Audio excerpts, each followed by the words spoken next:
दोस्तों, अमेरिका ने पहले तो ईरान की पीठ पर छुरा घोंपा और अब खुद ही बातचीत का प्रस्ताव रख रहा है। लेकिन ईरान अमेरिका के झांसे में अब आने वाला नहीं है और ईरान ने अमेरिका को जवाब देते हुए ऐसी बात कही है जिसे अगर अमेरिका ने नहीं माना तो ईरान के साथ किसी भी कीमत पर समझौता मुमकिन नहीं होगा। क्या है जवाब, बताते हैं आपको।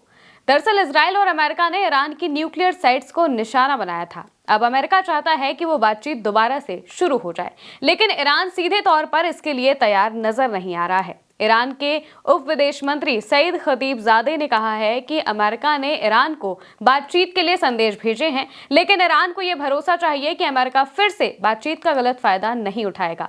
उन्होंने ये बात एक वेबिनार में कही। वो कहते हैं, ईरान ने पिछले 200 सालों में कभी किसी देश पर हमला नहीं किया है, लेकिन उसे पता है कि हमलों को कैसे जवाब दिया जाता है। अब फैसला अमेरिका और उसके सहयोगियों को करना है। क्या वो सम्मान से बात करना चाहते हैं या फिर टकराव से? जो अमेरिका ने किया वो माफ नहीं किया जा सकता और ईरान के अधिकारों का खुला उल्लंघन था।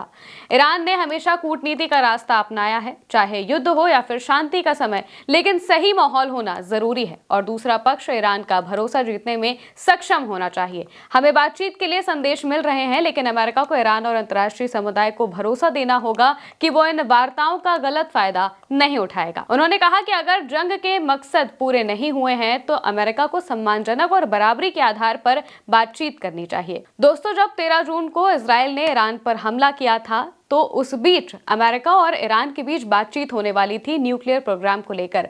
15 जून को ये बातचीत औपचारिक रूप से होने वाली थी, लेकिन ये बातचीत हो पाती, ईरान कुछ कह पाता, अपनी बात रख पाता, इससे पहले ही इजराइल हमला कर देता है और अमेरिका भी ईरान का भरोसा तोड़ते हुए उस हमले में इजराइल का साथ देता है। अमेरिका के प्रेसिडेंट डोनाल्ड ट्रंप उल्टी सीधी बयानबाजी करते हैं। वो खामनेई को मारने तक की धमकी भी दे देते हैं और कहते हैं कि वो कहां छुपे हैं हमें अच्छे से मालूम है। इस तरह की बयानबाजी डोनाल्ड ट्रंप करते हैं और इजराइल के हमलों की निंदा करने की बजाय वो उल्टा ईरान को ही दोषी ठहराते हैं और कहते हैं कि वो न्यूक्लियर प्रोग्राम तैयार कर रहा है, जबकि अमेरिका से ही ईरान की बातचीत होने वाली थी न्यूक्लियर पीसफुल प्रोग्राम को लेकर। लेकिन फिर भी अमेरिका इस तरह का रुख अपनाता है जिस वजह से ईरान का भरोसा सीधे तौर पर टूटा है। इतने से भी अगर काम नहीं चला तो अमेरिका ने सीधे ईरान की न्यूक्लियर साइट्स पर हमला कर दिया। जंग में जहां एक और इजराइल से ईरान लड़ रहा था तो वहीं दूसरी ओर अमेरिका भी इस जंग में उतर आया और इजराइल का साथ देते हुए उसने ईरान की 3 न्यूक्लियर साइट्स फोर्दो, नतांज और इस्फहान साइट्स पर हमला कर दिया। इनमें सबसे जरूरी साइट्स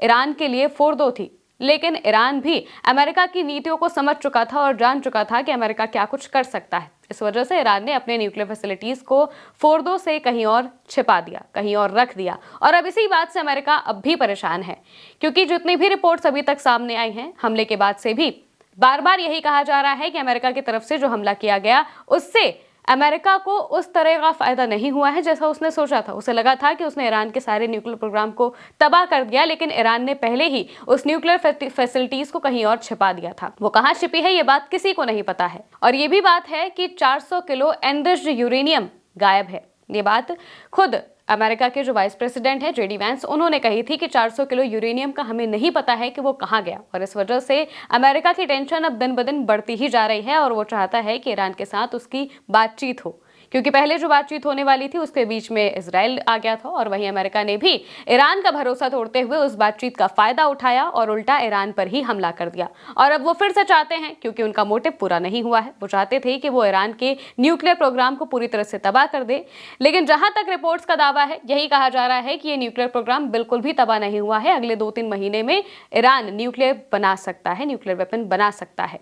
उसका प्रोग्राम को बहुत ज्यादा नुकसान नहीं हुआ है। जो भी थोड़ा बहुत नुकसान है उससे वो जल्दी रिकवर हो जाएगा और फिर से अपना प्रोग्राम शुरू कर सकता है और इसी बात से अमेरिका परेशान है और वो चाहता है कि ईरान के साथ उसकी पीसफुल टॉक्स हों, जिस वजह से वो इनडायरेक्टली अलग अलग देशों के जरिए उसे संदेश भी दे रहा है, बार बार बयानबाजी भी कर रहा है। लेकिन ईरान इस बात को मानने को तैयार नहीं है। ईरान हमेशा यही कह रहा है, पहले भी जब सीजफायर हुआ था, इसके बाद भी जब ट्रंप की तरफ से उल्टी सीधी बयानबाजी की गई, तब भी अब्बास अराक्ची जो कि ईरान के विदेश मंत्री हैं, उन्होंने कहा था कि जब तक आप सम्मानजनक तरीके से हमारे सुप्रीम लीडर अली खामनेई का नाम नहीं लेते, उनको आप उस तरह की इज्जत नहीं देते, तब तक हम आपसे किसी भी तरह की बातचीत नहीं करेंगे और आपकी किसी भी बात को नहीं मानेंगे। ये बात सीधे तौर पर अब्बास अराक्ची ने कही थी और अब उसी बात को दोहराते हुए जो डिप्टी फॉरेन मिनिस्टर हैं उन्होंने भी यही कहा है कि हमें पहले आप अपना भरोसा दिलाइए, आप ये बात कहिए और इस बात का भरोसा दिलाइए कि जो भी बात होगी वो उस तरीके से होगी जैसी होनी चाहिए, ना कि जैसा हुआ।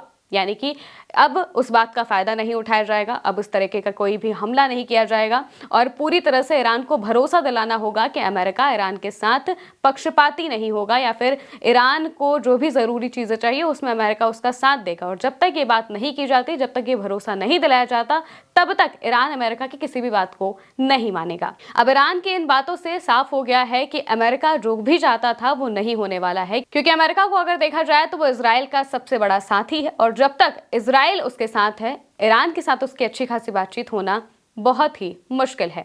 अब देखते हैं कि दोनों के बीच कब बातचीत होती है, न्यूक्लियर प्रोग्राम को लेकर क्या कुछ होता है और वहीं दूसरी तरफ ईरान अपना न्यूक्लियर प्रोग्राम किस तरह से बना पाता है। इसको लेकर आप क्या सोचते हैं, कमेंट में बताइएगा। मैं हूं महिमा और आप देखते रहिए उल्टा चश्मा यूसी।